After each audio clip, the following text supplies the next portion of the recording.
Welcome, everyone. I'm just going to give it a minute so we can let everyone in, and then we'll get started.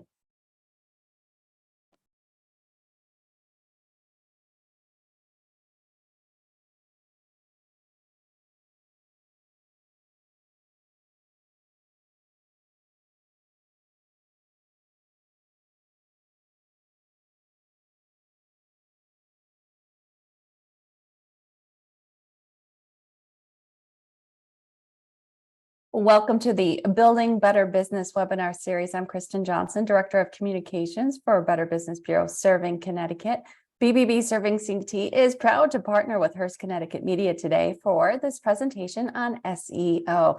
Now, before we begin, I always get this question, will you be sharing the slides? And yes, we will share this presentation with you. It will be emailed to you, and you'll also be able to rewatch today's presentation when we put it on our YouTube channel. And I will share that address with you later on.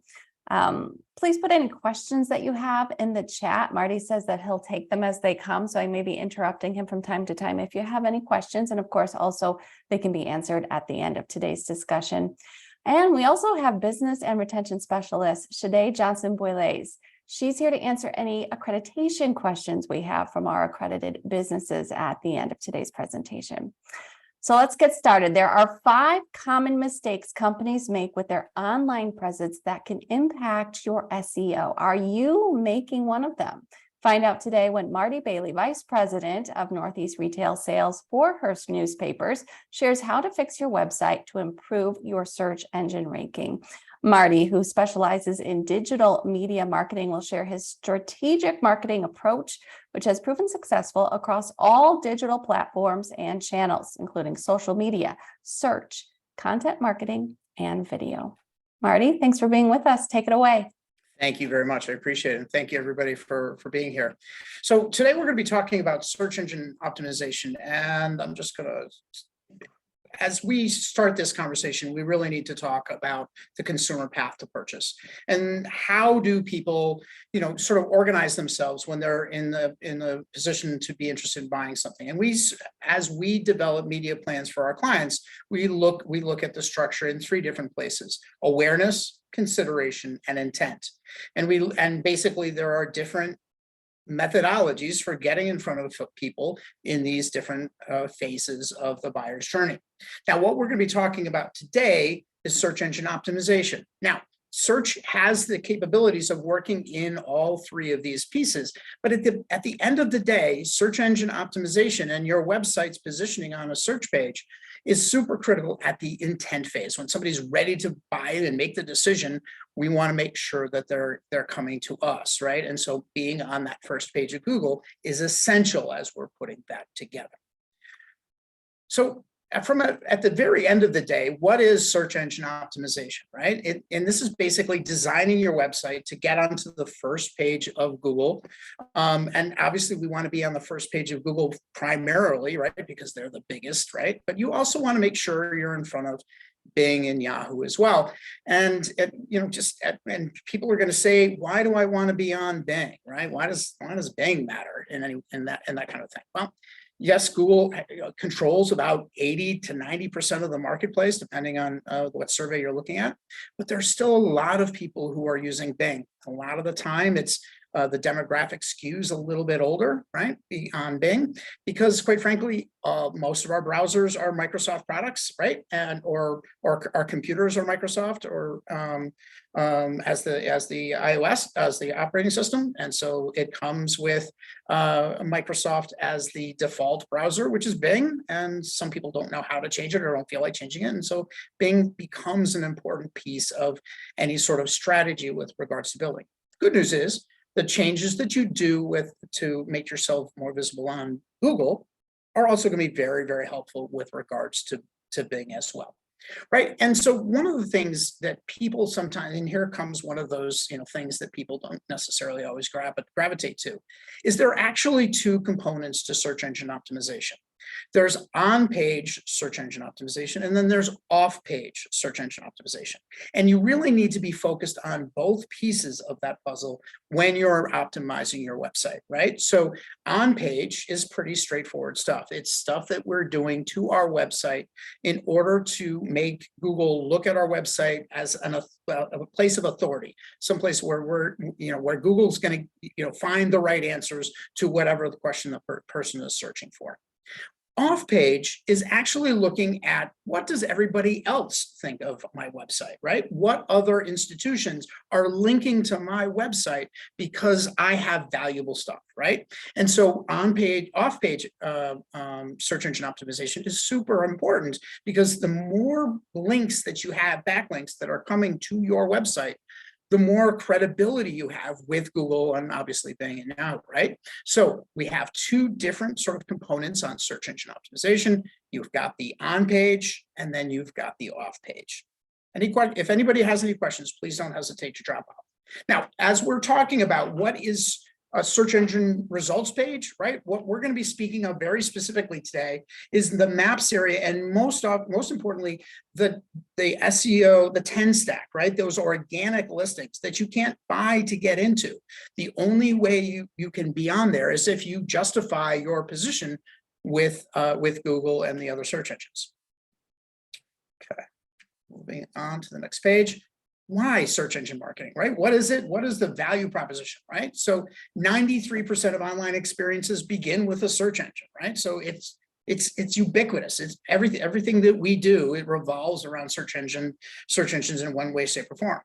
75% of people will not scroll past the first page on a search engine results page. Very, very true. Actually, I would make the argument the number's even higher. You just go in and reconfigure the search. 80% of people ignore the paid ads, right?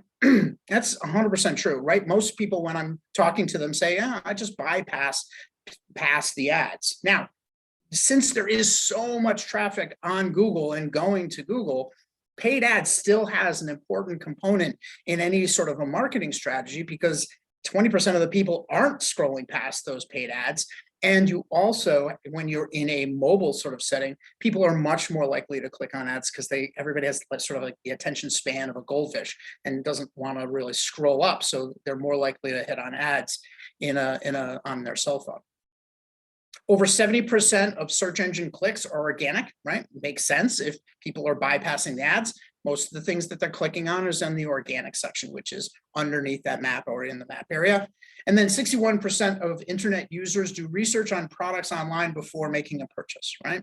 Those numbers are even higher when we're talking about local products and local searches. So as we can see by these statistics, search is ubiquitous, and it's so important that we're showing up on that first page of Google because, as we pointed out, nobody is really going to that second page.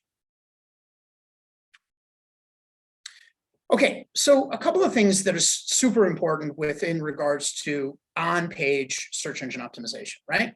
Keyword density, right? We want to make sure it's the balance of keywords and the quality of the copy to use related phrases and achieve a stronger experience and optimal ranking, okay? What does that mean, right? At the end of the day, you're actually, when you're putting together your website and your content for your website, a couple of things to remember. Number one, you're writing for two different people, right? Or two different audiences. You're writing for the audience who's going to be reading your website, the people who are going to be visiting your site. But you're also writing it for Google, right? You want to make sure that you're incorporating the keywords that are relevant to your business and that people are searching for, and you should incorporate that into your web page in the content that people are reading. It's one of the things that we see a lot of people doing is trying to stuff lots of keywords into their website, saying it 15 different times in 15 different ways.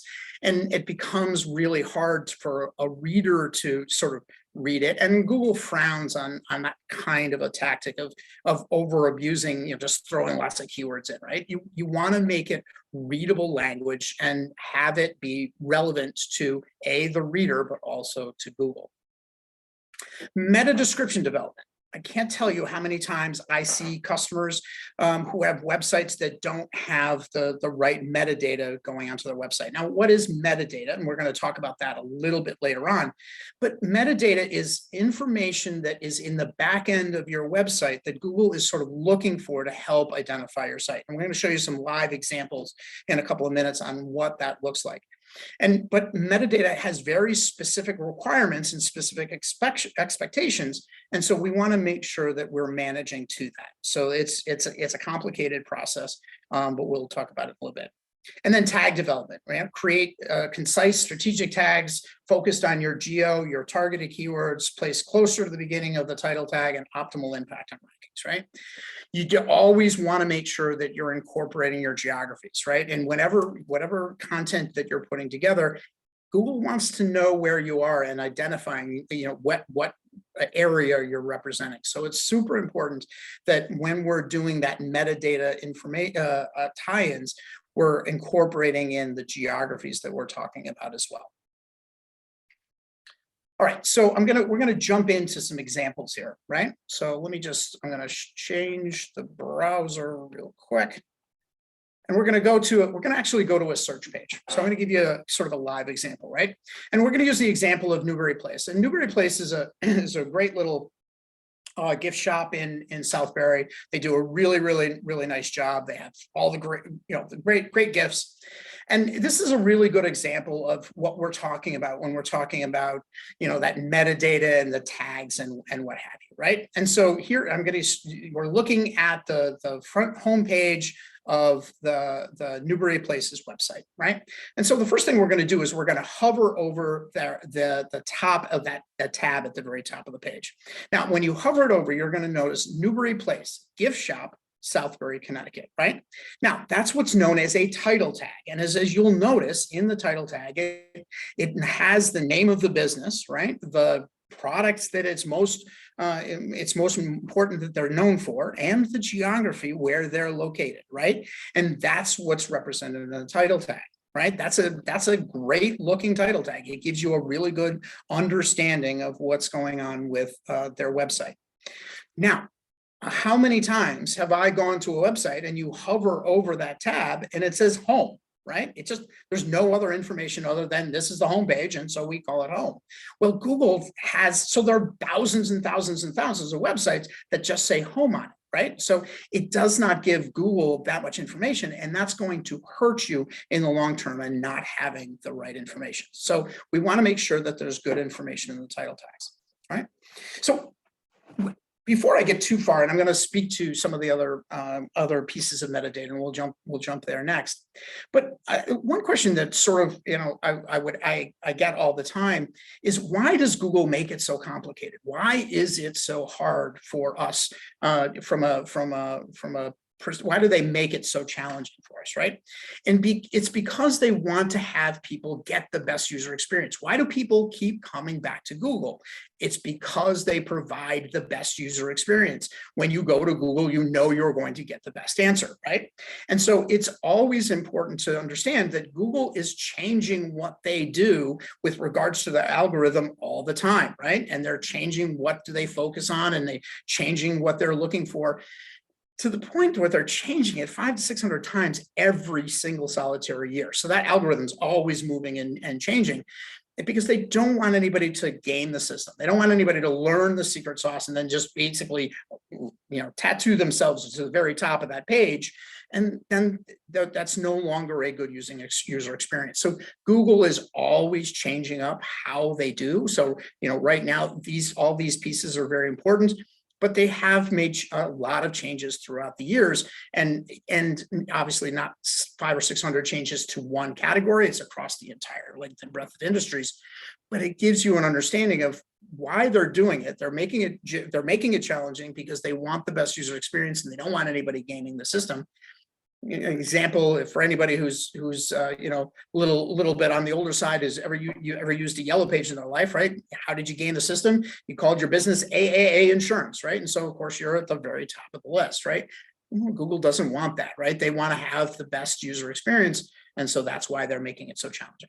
Okay, so we talked about title tags, and we want to make sure that we have title tags that have the information that is relevant to the business and is going to help people to understand. And quite frankly, we're writing to Google as well as people. We're writing to Google to identify what the business is. Okay, another piece of the equation is the meta description, right? So the meta description is a piece of data we're going to actually see. If you look right here, this is the meta description, right? It's a snippet that is used by Google when you go to the search and you do a search for, you're going to have the title tag here, and then you're going to have the meta description right underneath, right? So the meta description is information that Google is saying, this is what this website is about. It really is defining the website, right? So when you come to, all right, so we've got at Newbury Place, our gift shop carries jewelry, clothing, accessories, and much, much more, right? So I'm going to just go back to the page real quick, and I'm going to look for that copy. Is that copy anywhere on that page? No, it isn't, right? Actually, metadata is actually behind the website. We're actually going to put that meta description is not necessarily on, and it shouldn't be on the front page of the site. We put it in the behind the scenes as metadata so that Google, when they come to that site, they're going to look at that site and they're going to say, okay, this is the metadata, so I'm going to drop that into the snippet. This is another place where I see a lot of people make a mistake. They don't put in metadata into their website. And when you don't put metadata into your website, what's Google going to do? Google's going to grab the first piece of copy that they see, right? So the first piece of copy they may see, right? This is clickable text, right? So they might grab live, laugh, love, shop local with us, right? Okay, well, that's great, but that doesn't really define what it is. And it's going to harm their search engine rank because it doesn't really speak to what the business is, right? Or it might come down here and it might grab this as well, right? But I've seen so many different times when it grabs into this as it would happen, and I knew this would be the case. Newbury Place has really good, has a good H1 line, right? So it would have been okay for that to be the metadata. But at the end of the day, I've seen many, many different sites that have language that is completely inappropriate, not inappropriate in a bad way, but not optimized for Google, and it hurts their search engine ranking. So that metadata is super important. So I'm going to do it as a live example. We're going to do a right click here, and I'm just going to go to view page source real quick, right? So this is literally what the website looks at the back end of the website. And here, what I'm going to do is I'm going to hit Control F, and I'm going to type in the word meta. And it's going to give me places where the word meta is, right? And then I'm going to scroll down here and I'm going to meta property description. And here we have it at Newbury Place. Our gift shop carries jewelry, clothing, accessories, which is exactly what this is, right? So what we're looking at is this is the metadata that is going to be going into that snippet, right? So this is a place where you want to make sure that you have metadata that's identifying what your site is and giving Google a really good understanding of what's going on, right?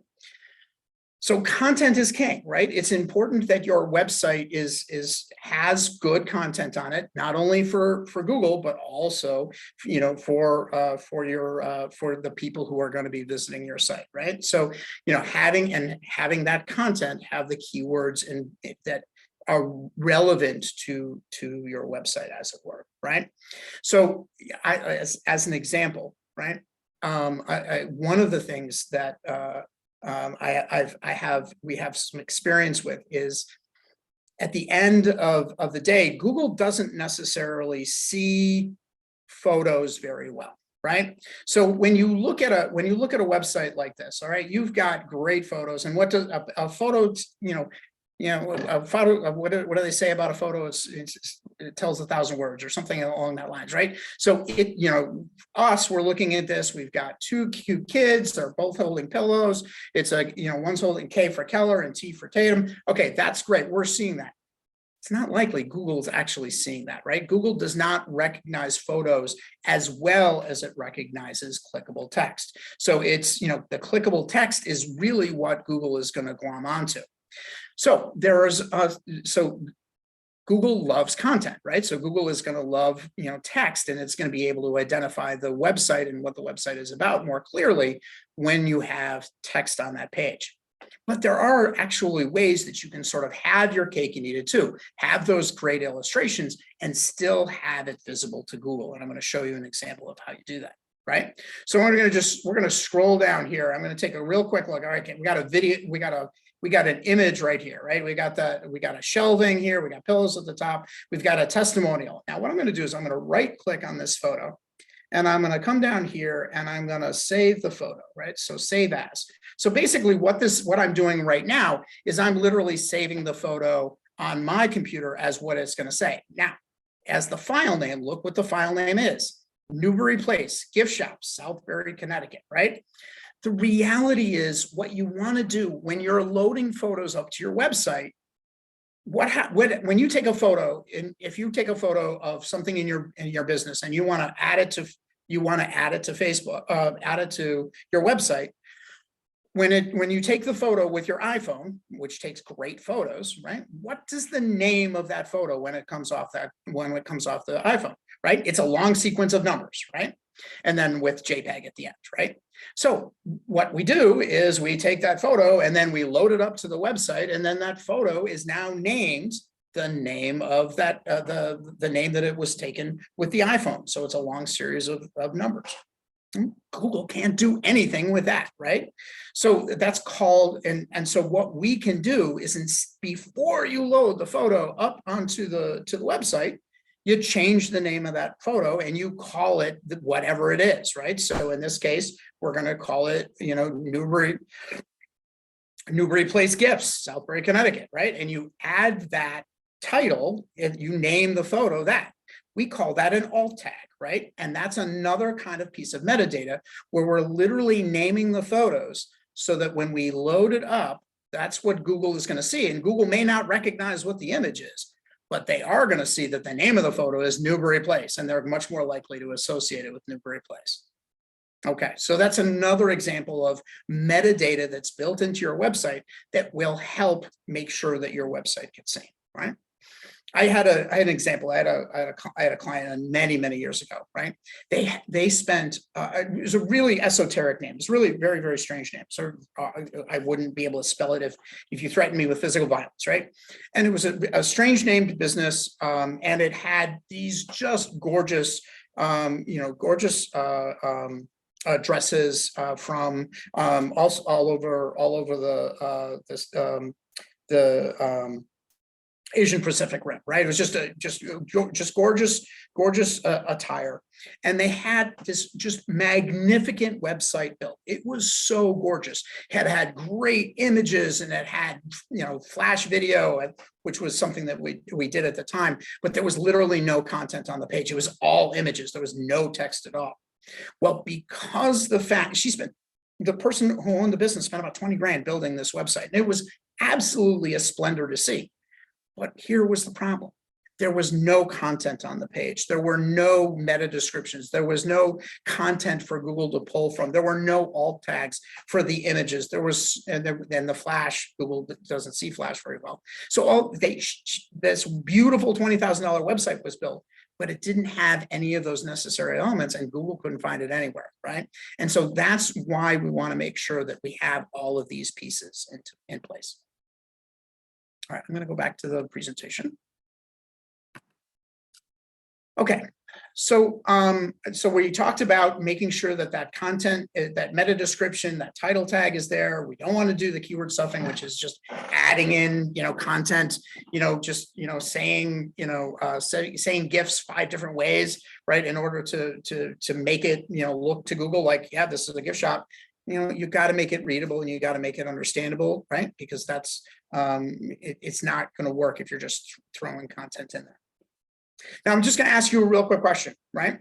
If you go to a website, and I'm just asking a quick question in your own life and think about what you do. If you go to a website and all the circle's going, but the site doesn't load very quickly, what is your general plan? What are you going to do? You're going to sit there and wait, for 30 seconds for that page to load, or are you literally going to go back to Google and find another location where the site loads, right? So site speed, and to answer my own question, You're not going to stay and watch a certain, a page load. You're going to actually go back to Google.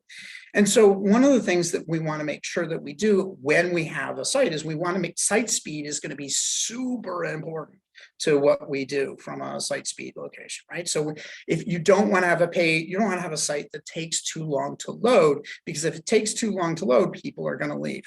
In fact, a lot of people don't know this, but when you go to Google and you do a search on Google and then you look through the Google page, right? And you pick a link and you go to that link and you go to that website. And then after you visit that website, you go back to Google. And then you go to the next link down and you click on the next link and you go back to Google, you go back to that website and then you come back to Google. Google is actually measuring the amount of time that you're there, right? Google is saying, okay, Marty was at site A and he was there for 15 seconds, right? And then he left. And then he went to site B and he was there for 2.5 minutes, right? Okay, what does Google sort of think about those two websites, one A and B, right? The site that Marty went to for about 15 seconds, A, the site didn't load fast and Marty booked out of there because he didn't want to wait, or B, it didn't have the relevant information about what Marty was interested in. And if Marty was only there 15 seconds, it clearly isn't the site Marty was looking for, right? Okay, so with that information in mind, what do you think Google's going to do with website A and website B, right? It's probably going to reverse it and it's going to put B on top of A because A, the person didn't stay there that long, right? So sites and site speed is one of the reasons people would leave a site early. Now, how do we make site speed? How do we make our website faster? Let's go back to our earlier explanation of loading a photo onto our website. So we go take a photo of the pillows on the bookshelf with that really nice, iPhone 14 camera. I think we're up to 15 or 16 at this point, right? And when it takes that photo, how big is that photo going to be? It's like 8 meg, 10 meg. It's going to be this, monstrous file. Now, if we take that file and we load it up to our website, guess what's going to happen?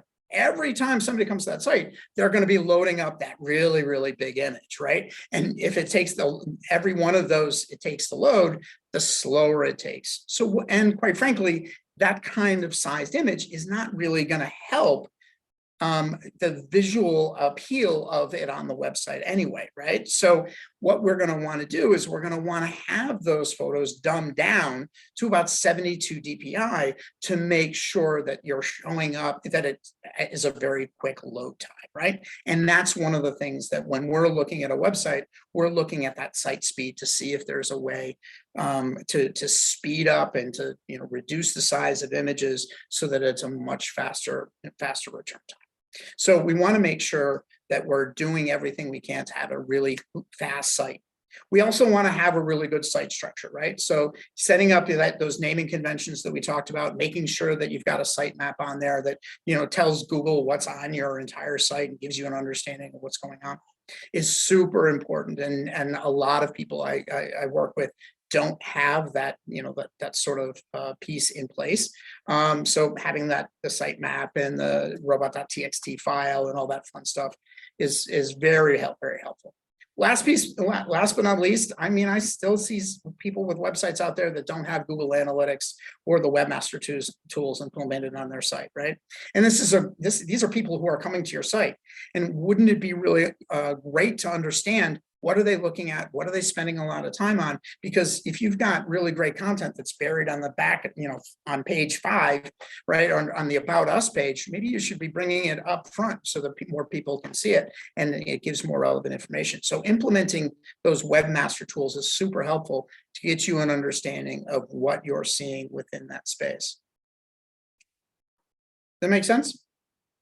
Okay, so site speed on top of making sure that you've got the right content, the right meta description, right metadata is all critical elements. Now we want to talk about the off page, right? The off page piece is also critical, right? And so basically, as we were talking about before, when we talk about off page, we're talking about where are people linking back to you? you are being used as a reference, and we want to make sure. And the more people that are referencing our website and the content that we have on our website, just says how important and impactful we are, and Google is going to elevate you within that space. So let's use some examples of making sure that we have or taking advantage of all the possible places where we can get links from credible resources back to your own website, right? So obviously we want to make sure that those localized maps are up to date, have all the right information on there, right? So we want to have that Google My Business listing. We want to make sure that link is, and all the right relevant information is there, right? We want to make sure that Yahoo and Bing and all of the other directories, excuse me, have backlinks back to your site whenever humanly possible. And you also want to make sure that all of that data is the same, right? One of the things that I see all the time is you'll have one name or one phone number on one directory listing. You'll have a different address on another. You'll have another, the phone number won't be the same. It needs to be consistent across all of the different directories that are out there, just because, you know, the search engines are looking for that consistency from a naming convention, from an information perspective. So making sure that all of that data is the same and it matches up with what's going on in your website is something that the search engine look at very closely. And then obviously the links back to your website. So having Google linking back to your site has value, right? Google is credible. So if it's linking back to your website, that's great. You know, having a news organization, the largest in the state, linking back to your website, huge advantage, because we call it link juice, right? You have the benefit of having huge credible resources clicking back to you. So you want to make sure your Facebook and Twitter, you know, all the, you know, Dex knows all of the different directories, all of the different websites that you can find, and have them redirect back to you is great, right? Okay, so just a couple of examples, right? And I'm going to just, you know, take a quick look, right? The Better Business Bureau, right? So you go to the BBB website, and I looked up Newbury Place, and guess what? They got a link to their website, right? So having a link from the Better Business Bureau, a highly credible website in the business community, linking back to your site, that's a good thing, right? So make sure that you take advantage of those opportunities, right? Do you have any vendors that you work with, right? From a vendor perspective, are there any websites that, you know, they're selling your product, right? Or you're selling their product in the reverse. Sorry about that. You know, make sure that there are links from their vendor sites that are coming back to you, right? So in this case, Brighton is a jeweler, you know, is a type of jewelry, right? Having a hyperlink now in this very example, there isn't actually a link. They've got their phone number, they've got the email address, but there is no backlink from Brighton to Newbury Place. And so I would be saying to Newbury Place, hey, give Brighton a call and just say, hey, look, you've got me in a directory on your website referring to I'm selling your product. Can you please put a link to my website and take advantage of that link juice that Brighton has that brings it back into the whatchamacallit. So making sure that you have as many backlinks from credible sources coming back to your website that basically says, hey, I'm important, I'm relevant, I have the information that you need. So having those backlinks from credible sources, very important, that off page helps a great deal.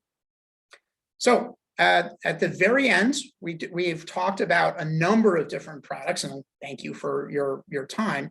But let's just, you know, circling back on what we're talking about, right? At the end of the day, you know, Google is looking at your website, and when you're looking at your website, you need to be looking at it from a perspective of, I have two audiences. I have the audience that I want to come to my store and get a better understanding of who I am. So when they're make that buying decision at the bottom of the buying funnel that we talked about, we want to make sure that it has all the credible information and is written for them. But we also have to write it for Google, and we have to make sure that we have all of the credible information that Google's looking for.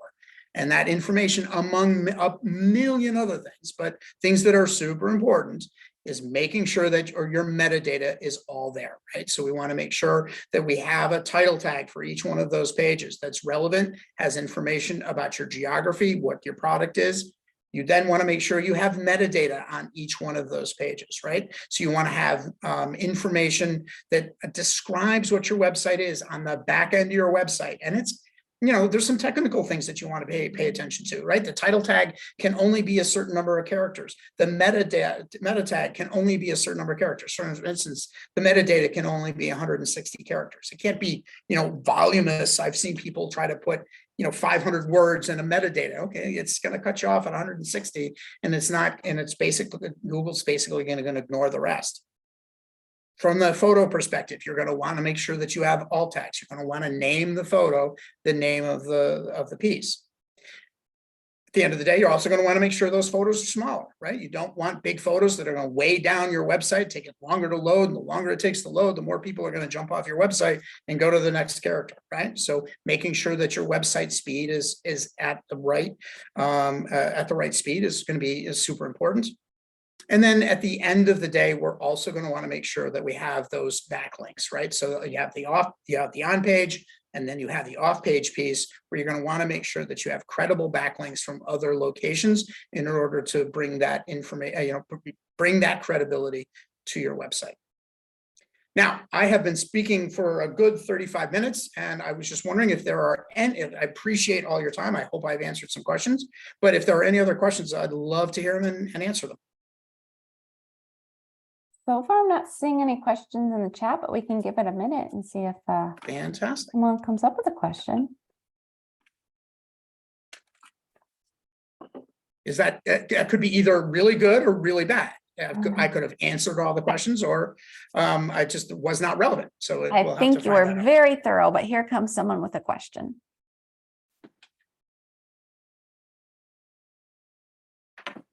What about squeeze pages? Squeeze pages. To be honest with you, I'm not sure what we're referring to when we talk about a squeeze page. Can you give me a little bit more detail? What are we talking about? Wants to know if you can talk. Matt, sure. Are you able to make that happen?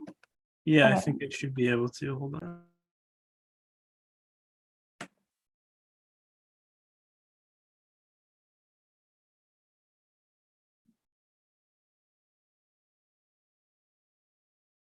Okay, Mike, it looks like if you unmute yourself, there you go. All right, can you hear me? Yes. Yep, we can hear you. Okay. I've been doing this since 1994. I've worked for one of the first 10 e-commerce sites that ever went online. Great. So I've been around. So what a squeeze page is, it's a marketing page that has a unique offer. It's one page. It's separate from a website. Yeah. So usually there's an image, and then there addresses what your problem is, and then it addresses the solution.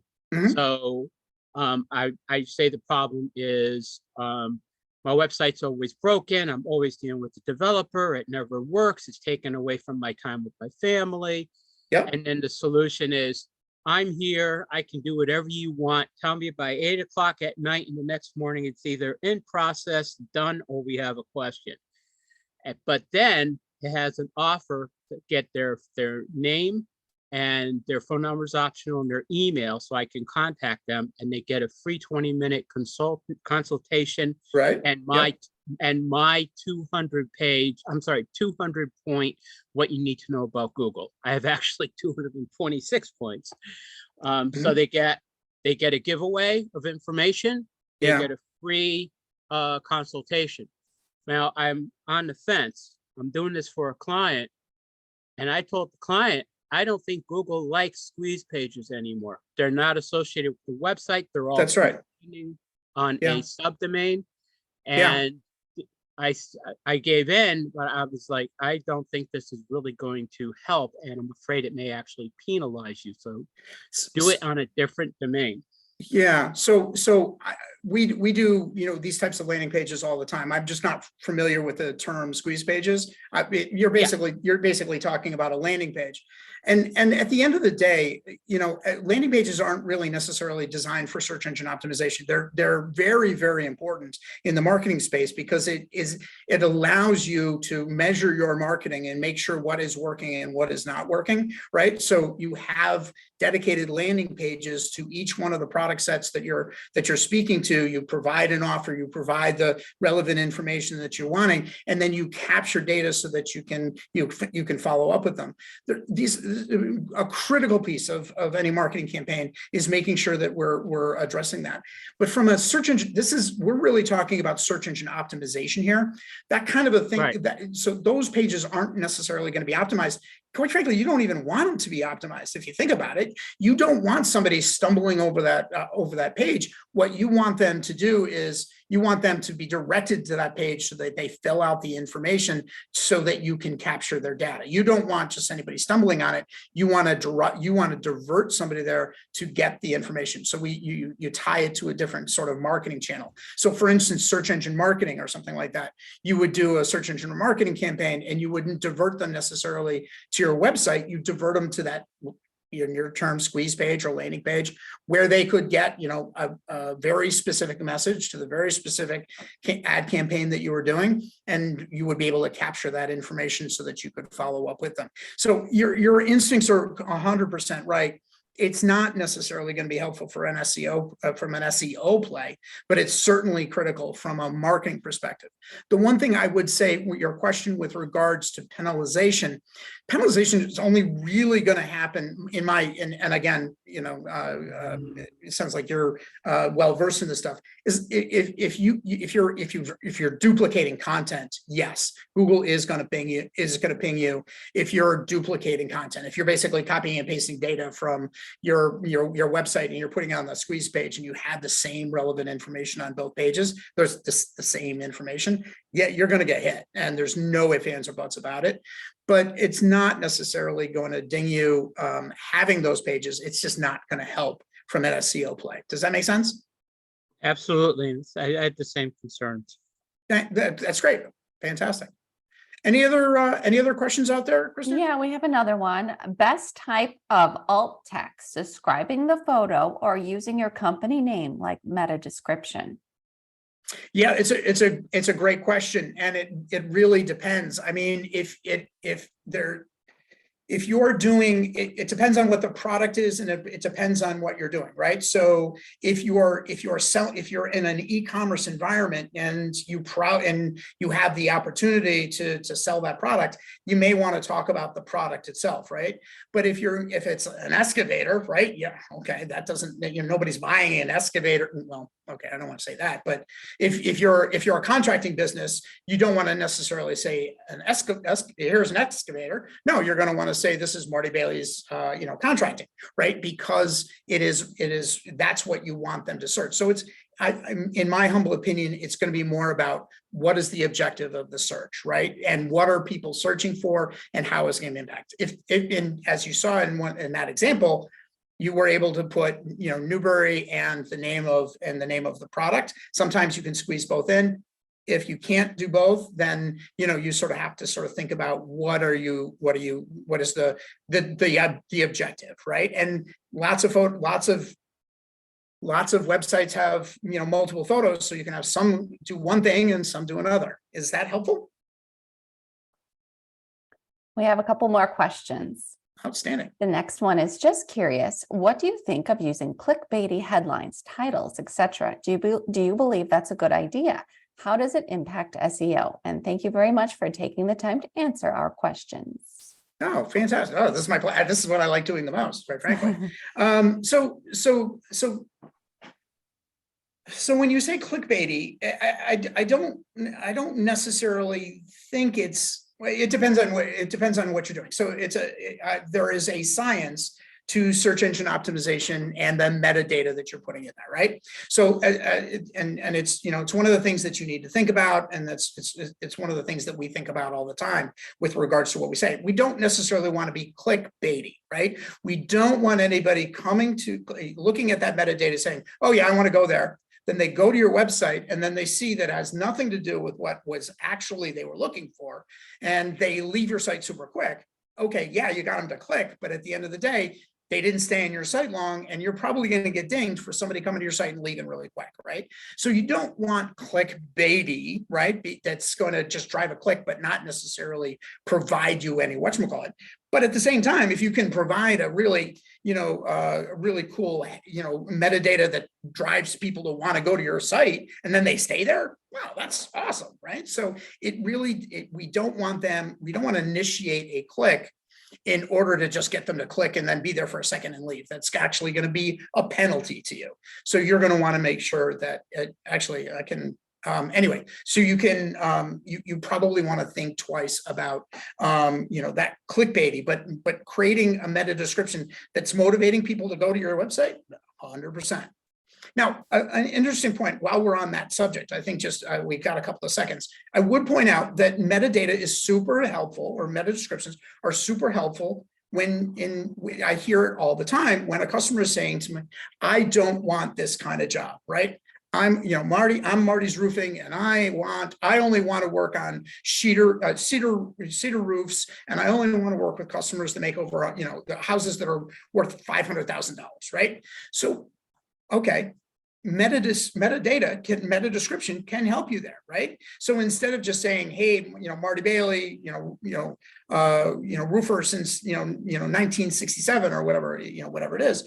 Maybe I say, exclusive roofing company to, higher end homes throughout Connecticut, right? Or I'm the worst copywriter in the history of the world. That's why I have, many smart people helping me with that, because I just can't do it. But my point is, by adding words like exclusive and expensive in the keywords, you're going to get the person who wants the 15,000 square foot home or 1,500 square foot home with an asphalt roof. They're not going to click on that. They're not going to click on that link, because the meta description is telling them this is for exclusive homes, and as a roofer who's only going to work on high-end homes, they're not going to click on it. They're going to go to the next one. Does that make sense? Okay, we have another question. How much do reviews matter? And before you answer that, Josh, we did a webinar on that last month. So if you go to bbb.org/CT, you can watch. I highly encourage you to watch that webinar about reviews. And if you're an accredited business, you can actually download our Review Solutions app for free and use that to easily get reviews put on your BBB profile. But Marty, how much do reviews matter to SEO? I am literally stunned. I'm a little old-fashioned.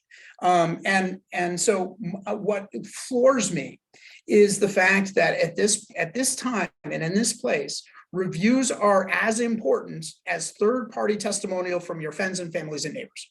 So if you literally go to a review site and people look at reviews, they hold them in the same level of credibility as Marty going across to his neighbor and saying, hey, who did you use to put your roof up?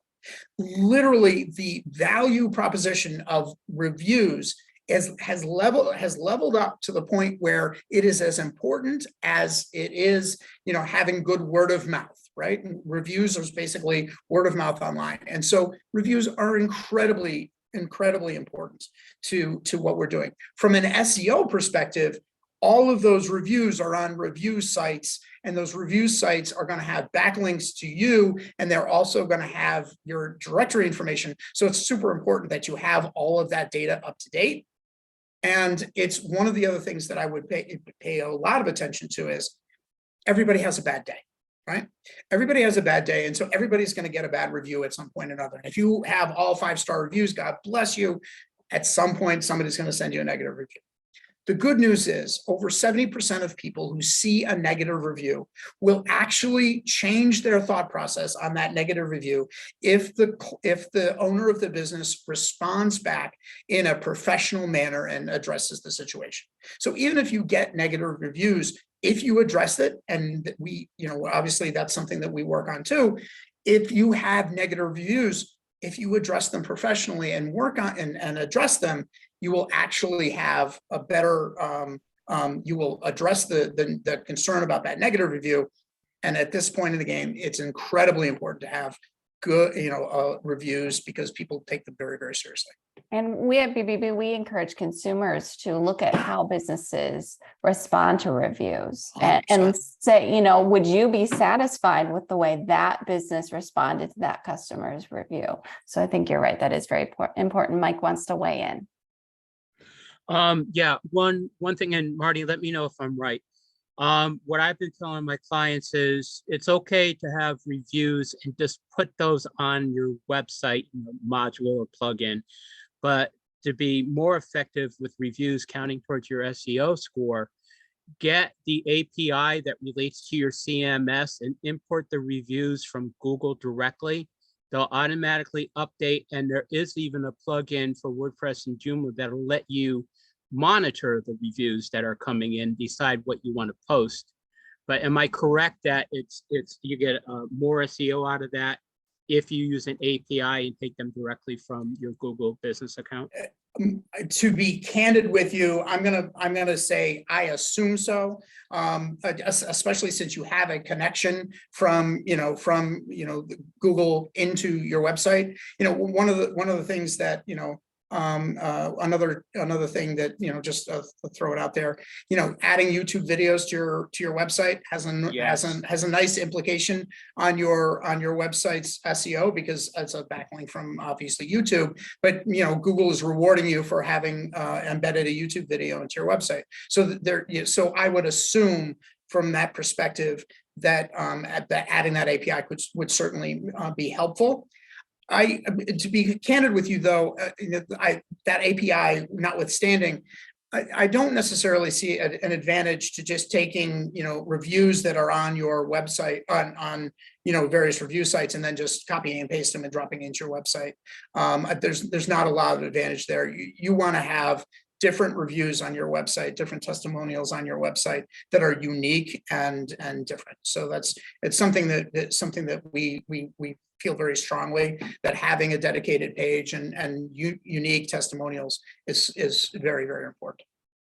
Right. So you don't think that using an API and grabbing them directly from the Google?